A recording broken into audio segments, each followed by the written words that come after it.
Hello दोस्तों। मेरा नाम है अखिल मित्तल और मैं बिजनेस एनालिस्ट के तौर पे मार्केट में बहुत लंबे टाइम से काम कर रहा हूँ, more than 3 years.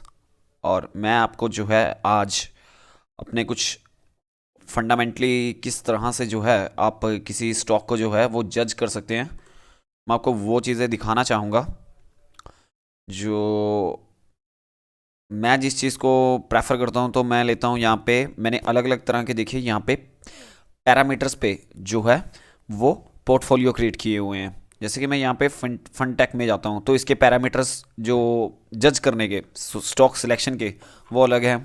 Expert score में जो हैं वो पैरामीटर्स बिल्कुल अलग हैं। तो ऐसे ही जितने भी यहाँ पे मैंने लगभग ये आप देखोगे तो 8 के अराउंड जो है वो पोर्टफोलियो क्रिएट किए हुए हैं। अब मैं फ़िलहाल आपको जो है फंड टेक में लेके जाता हूँ यहाँ पे।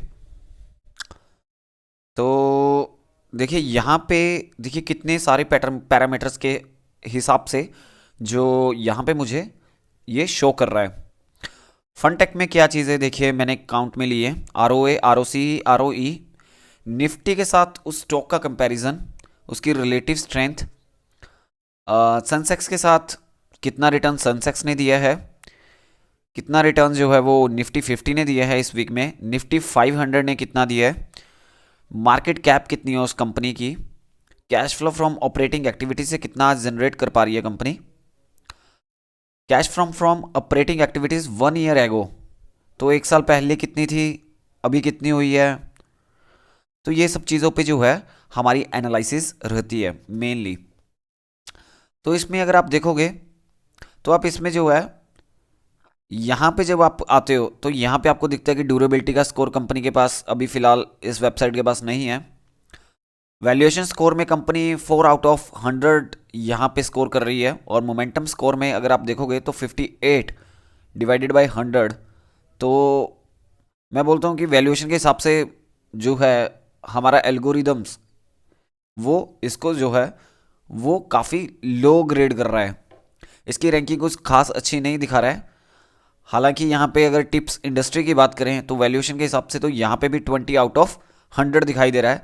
लेकिन ड्यूरेबिलिटी स्कोर यानी फ्यूचर प्रोजेक्शन को लेके फ्यूचर जो कंपनी का काफ़ी ब्राइट दिख रहा है हमारे एल्गोरिदम्स के हिसाब से, तो ये जो है वो 75 आउट ऑफ 100 दिखा रहा है। मोमेंटम भी काफ़ी अच्छा पकड़ा हुआ है, 72 आउट ऑफ 100 जो है वो मोमेंटम स्कोर दिखा रहा है अभी फ़िलहाल।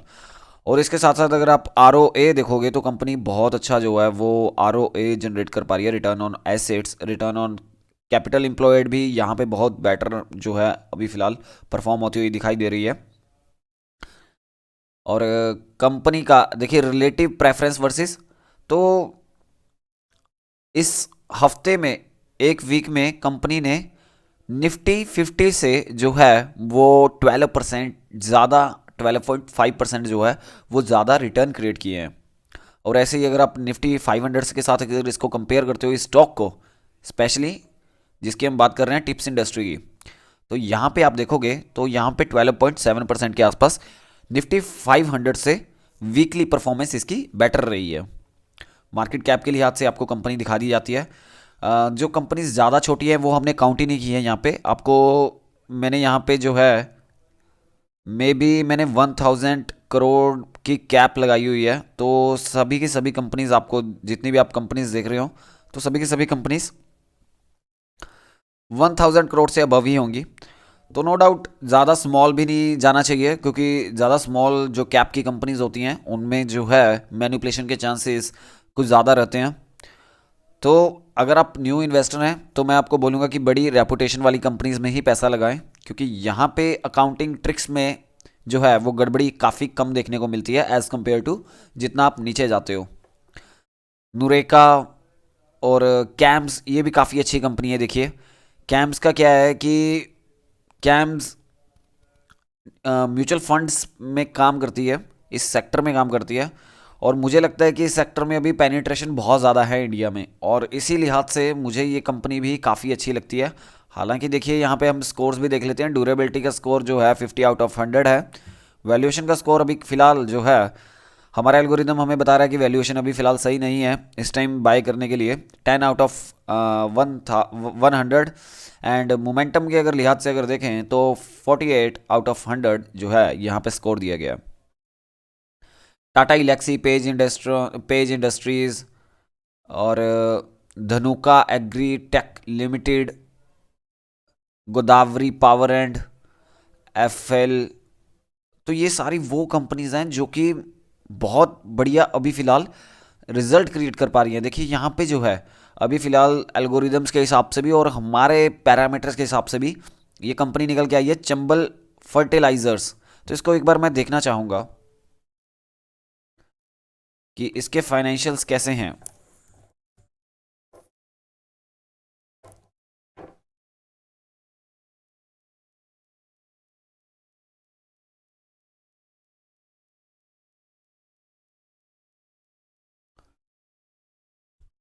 तो अभी मैं आ चुका हूँ चंबल फर्टिलाइजर्स, जो कि हमारे पैरामीटर्स में कुछ ज़्यादा ही अच्छा दिखा रहा था वैल्यूएशन के हिसाब से भी और सभी चीज़ों के लिहाज से। एक बार देखिए हम चेक भी कर लेते हैं। देखिए क्या होता है कि हर वेबसाइट्स का जो है वो कुछ ना कुछ डिफरेंस रहता है, ये भी हम चेक करके देख लेते हैं। देखिए आर ओ सी ई जो हमें वो है 20% की दिखाई दे रही है। तो यहाँ पे भी जो है, कहाँ गया कैम्बल, तो यहाँ पे तो हमें ये फिलहाल आर ओ सी ई, यही वाला पैरामीटर है शायद, ये देख लेते हैं एक बार। जी, आर ओ सी ई के लिहाज से अगर हम देखते हैं इस कंपनी को, तो हमें ये 25 की दिखा रहा है। देखिए कहाँ गया, एक मिनट, मेरे को ज़रा 1 मिनट का समय दीजिएगा ज़रा। ये रहा, तो 25 का यहाँ पे दिखा रहा है। इक्विटी पे ये 31% का जो है चंबल फर्टिलाइजर्स जो जनरेट कर पा रहा है, और यहाँ पे इक्विटी में ये 30% का। थोड़ा सा देखिए फ़र्क तो यहाँ पे दिखाता ही है। हालांकि हर वेबसाइट का थोड़ा सा इसको रेशोस को शो करने का तरीका थोड़ा अलग होता है। कोई वेबसाइट जो है आर में जो है वो एबिडा लेती है, कोई पीबिट इबिट लेती है, और कोई नेट प्रॉफिट के हिसाब से भी जो है वो रेशोस को कंपेयर करना शुरू करती है। तो उस लिहाज से जो है वो थोड़ा सा हमें फ़र्क दिखाई देता है, डिफरेंस दिखाई देता है। हालांकि चंबल फर्टिलाइजर्स को एक बार हम देख लेते हैं, तो देखिए स्टॉक का पीई जो है वो इंडस्ट्री से थोड़ा कम दिखाई दे रहा है, और प्राइस टू बुक वैल्यू भी जो है वो हमें काफ़ी नॉमिनल सी दिखाई दे रही है। कोई ज़्यादा बड़ा मेरे को इंडस्ट्री से फ़र्क नहीं दिखाई दे रहा है यहाँ पे कोई ज़्यादा बड़ा। डेट कंपनी के पास बहुत ज़्यादा है, तो यहाँ पे मुझे लगता है थोड़ा सा मेजर कंसर्न थोड़ा सा रहेगा। हालांकि रिजर्व्स भी कंपनी के पास अच्छा है, लेकिन फिर भी इतना डेट होना कंपनी के पास थोड़ा सा आपको रिस्क साइड जो है वो ज़्यादा बियर करने करवाता है आपको। इसके बाद हम नीचे आ जाते हैं। देखिए जिस फर्टिलाइज़र इंडस्ट्री में है, फर्टिलाइज़र इंडस्ट्री में ये दूसरे पायदान पे है अभी फ़िलहाल, और कोरोमंडल जो है ये कंपनी नंबर 1 कंपनी फ़िलहाल फर्टिलाइज़र सेक्टर में दिखाई दे रही है। एक बार नीचे आते हैं, देखिए यहाँ पे इसकी पहले प्रॉफिट लॉस देख लेते हैं। ओपीएम तो कुछ ज़्यादा 18% है, तो काफ़ी जिसको है हम अच्छे में वैल्यूएशंस में इसको कंसिडर कर सकते हैं। ऑपरेटिंग प्रॉफिट में देखेंगे आप, तो यहाँ पे भी काफ़ी बढ़िया जो है वो मूवमेंट अपसाइड को दिखाई दी है। नेट प्रॉफिट में भी आप देखोगे तो यहाँ पे हमें जो है वो काफ़ी बढ़िया एक अपसाइड मूवमेंट दिखाई दे रही है। ओपीएम में काफ़ी कंपनी ने जो है वो ज़्यादा सुधार किया है पिछले 3 से 4 सालों में।